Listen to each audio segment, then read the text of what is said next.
चार डालूं? डालो उसमें कितना आता डाल दो। 5 नहीं आता उसमें, 4 ही आता। 5 तो आ गए। नहीं आता, हल नहीं आता। गलत डाली।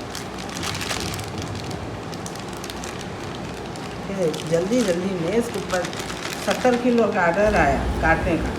ಹಾಯ್ ಹಲೋ ಫ್ರೆಂಡ್ಸ್, ಹೇಗಿದ್ದೀರಾ ಫ್ರೆಂಡ್ಸ್? ಇವತ್ತು ನಾನು ನಿಮ್ಮ ಜೊತೆ ಶೇರ್ ಮಾಡೋದು ಫಿಶನ್ನು ನೀವು ಸ್ವಲ್ಪ ಸಮಯ ತನಕ ಹೇಗೆ ಸ್ಟೋರ್ ಮಾಡಿ ಇಡಬಹುದು ಅಂತ. ನಾವು ನಮ್ಮ ಮನೆಯಲ್ಲಿ ಯಾವ ಥರ ಸ್ಟೋರ್ ಮಾಡಿ ಇಡ್ತೇವೆ ಸೇಫಾಗಿ ಅಂತ ನಿಮ್ಮ ಜೊತೆ ಇವತ್ತು ಶೇರ್ ಮಾಡ್ತಾ ಇದ್ದೇನೆ. ಇದು ನೋಡಿ, ನಮ್ಮ ಮನೆಯಲ್ಲಿ ಕೂಡ ಇವತ್ತು ಫಿಶ್ ತಂದಿದ್ರು. ಅಂದರೆ ಇಲ್ಲಿ ಹೋಲ್ಸೇಲ್ ಮಾರ್ಕೆಟ್ ಉಂಟು, ಬೇಗಂ ಬಜಾರ್ ಅಂತ, ಅಲ್ಲಿಗೆ ಹೋಗಿ ತಗೊಂಡು ಬಂದಿದ್ರು. ಅಲ್ಲಿ ಅದು ಟೈಮಿಂಗ್ ಅಂದರೆ ಬೆಳಿಗ್ಗೆ ಹೋಗಬೇಕು, ಬೆಳಿಗ್ಗೆ 6 ಗಂಟೆಯಿಂದ ಒಂದು 9-10 ಗಂಟೆ ತನಕ ಇರ್ತದೆ ಅಂತ. ಆಮೇಲೆ ಎಲ್ಲ ಒಳಗಡೆ ಈ ಥರ ಹೋಲ್ಸೇಲ್ ಮಾರ್ಕೆಟ್ ಅಲ್ಲ, ಈ ಥರ ಅಂಗಡಿ ಎಲ್ಲ ಹಾಕಿ ಕೂತ್ಕೊಳ್ತಾರೆ. ಬೆಳಿಗ್ಗೆ ಅಲ್ಲಿಂದ ಲಾರಿಯಿಂದ ಎಲ್ಲ ಫಿಶ್ ಬರೋದ್ರಿಂದ ತುಂಬ ರಶ್ ಇರ್ತದೆ. ಹೋಟೆಲ್ ಅವರು ಎಲ್ಲರೂ ಅಲ್ಲಿಂದನೇ ತಗೊಂಡೋಗೋದು. ಹಾಗೆ ಬೆಳಿಗ್ಗೆ ಹೋದರೆ ಸ್ವಲ್ಪ ಕಮ್ಮಿಯಲ್ಲಿ ಸಿಗ್ತದೆ ಅಲ್ಲಿ. ಹಾಗೆ ನಮ್ಮ ಮನೆಯಲ್ಲಿ ಕೂಡ ಹೋಗಿ ಬೆಳಿಗ್ಗೆ ಫಿಶ್ ತಂದಿದ್ರು. ಯಾವ ಫಿಶ್ ಉಂಟು ಏನು ಅಂತ ಅದರ ಹೆಸರು ಕೂಡ ನಿಮ್ಮ ಜೊತೆ ಶೇರ್ ಮಾಡ್ತೇನೆ. ಯಾಕಂದರೆ ನೀವು ಆ ಫಿಶ್ಗೆ ಏನಂತೀರಾ ಅಂತ ನನಗೆ ಕಮೆಂಟ್ ಬಾಕ್ಸ್ ಮೂಲಕ ನೀವು ತಿಳಿಸ್ಬೋದು. ಇದು ಫಿಶದ್ದು ತಲೆ ಕೂಡ ಇತ್ತು ನೋಡಿ, ದೊಡ್ಡ ಫಿಶ್ ಆಗಿದ್ದರಿಂದ ತಲೆ ಕೂಡ ಎಷ್ಟು ದೊಡ್ಡದುಂಟು ನೋಡಿ. ನನಗಂತೂ ಈ ದೊಡ್ಡ ತಲೆ ಅಂತೂ ಇಷ್ಟನೇ ಆಗೋದಿಲ್ಲ. ನನಗೆ ಅಂತೂ ಈ ಬಂಗುಡೆ ಬುತ್ತೈ ಅದರದ್ದು ತಲೆ ಆದರೂ ಇಷ್ಟ ಆಗ್ತದೆ. ಈ ಥರ ದೊಡ್ಡ ಫಿಶದ್ದು ತಲೆ ಅಂತೂ ನನಗೇನೂ ಇಷ್ಟ ಅಲ್ಲ. ಇದು ನೋಡಿ, ಇದು ರೂಪ್ಚಂದ್ ಅಂತ, ಇಲ್ಲಿ ಇದಕ್ಕೆ ರೂಪ್ಚಂದ್ ಅಂತ ಹೇಳ್ತಾರೆ, ರೂಪ್ಚಾಂದ್ ಅಂತನ ಏನೋ ಹೇಳ್ತಾರೆ. ಇಲ್ಲಿ ನೀವಿದಕ್ಕೆ ಏನು ಹೇಳ್ತೀರಾ ಈ ಫಿಶ್ಗೆ? ಇದು ಈ ಥರ ಪೀಸಸ್ ಮಾಡಿ ತಗೊಂಡು ಬಂದಿದ್ದು, ಕಟ್ಟಿಂಗ್ ಮಾಡಿ. ಇದು ಫಿಶ್ ಕೂಡ ಸ್ವಲ್ಪ ಟೇಸ್ಟ್ ಎಲ್ಲ ಸ್ವಲ್ಪ ಓಕೆ ಚೆನ್ನಾಗಿರ್ತದೆ. ಅಂದರೆ ಇದು ಏನು ಕಡಲದ್ದು ಮೀನಲ್ಲ ಅಲ್ವಾ, ಅದರಿಂದ ಇರ್ತದೆ ಸ್ವಲ್ಪ. ನಮ್ಮ ಕಡಲದ್ದು ಮೀನಾದರೆ ಏನಂತಂದರೆ ಉಪ್ಪಾಗಿ ತುಂಬ ಟೇಸ್ಟ್ ಬೇರೆಯೇ ಇರ್ತದಲ್ವ. ಇದು ಕಡಲದಲ್ಲ, ಸ್ವಲ್ಪ ನಾವು ನದಿಯದ್ದು ಎಲ್ಲ ತಿಂತೇವೆ ಅದೇ ಥರ ಅನಿಸ್ತದೆ ಇದೆಲ್ಲ ತಿನ್ನುವಾಗ. ಇದು ಇದರದ್ದು ತಲೆ ಇದೆ ಮೀನದ್ದು ನೋಡಿ, ಅದು ತಲೆ ಕೂಡ ಕಟಿಂಗ್ ಮಾಡಿ ತಗೊಂಡು ಬಂದಿದ್ದರು. ಅಲ್ಲಿ ಕಟಿಂಗ್ ಮಾಡುವವರು ಕೂಡ ಬೇರೆಯೇ ಎಲ್ಲ ಫುಲ್ ಇದ್ದಾರೆ. ಒಂದು ಸೈಡಲ್ಲೆಲ್ಲ ಫಿಶ್ ಮಾರುವವರು. ಅಂದರೆ ಫಿಶ್ ಮಾರೋದಕ್ಕಿಂತ ಕಟ್ಟಿಂಗ್ ಮಾಡುವವರೇ ತುಂಬ ಬ್ಯುಸಿ ಅಂತ ಅನ್ಬಹುದು ಅಲ್ಲಿ. ನೆಕ್ಸ್ಟ್ ಟೈಮ್ ಅಲ್ಲಿಗೆ ಹೋದರೆ ಅಲ್ಲಿ ಅದು ವೀಡಿಯೋಸ್ ಕೂಡ ಶೇರ್ ಮಾಡ್ತೇನೆ. ಇದು ರವ್ ಫಿಶ್ ನೋಡಿ, ಇದು ರವ್ ಫಿಶ್ ಅಂತ. ರವ್ ಫಿಶ್ ಇದು.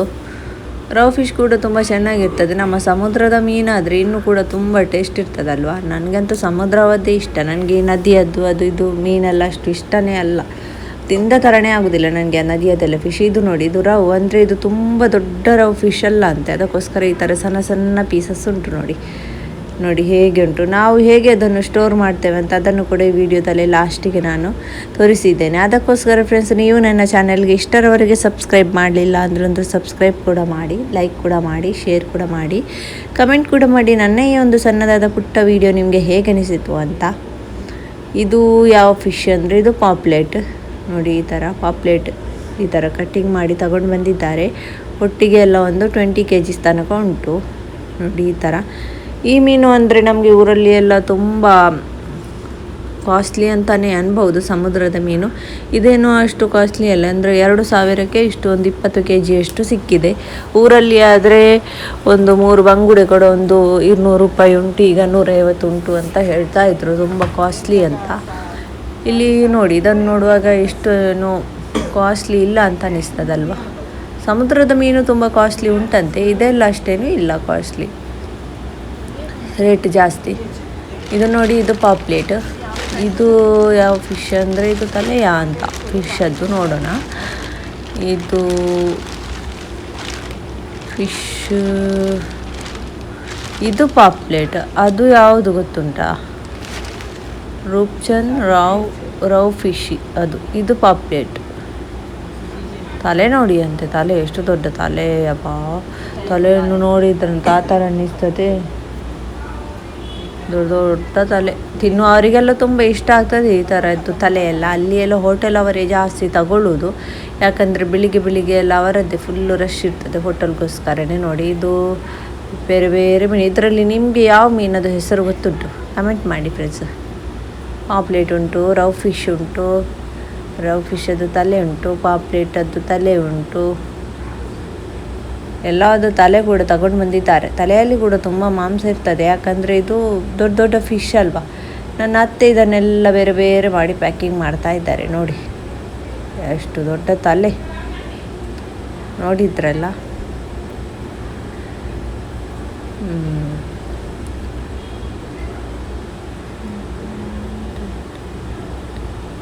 नीचे छोड़ दो फिश पकड़ता क्या थे क्या हटो जरा फिश कितनी ताज़ी है।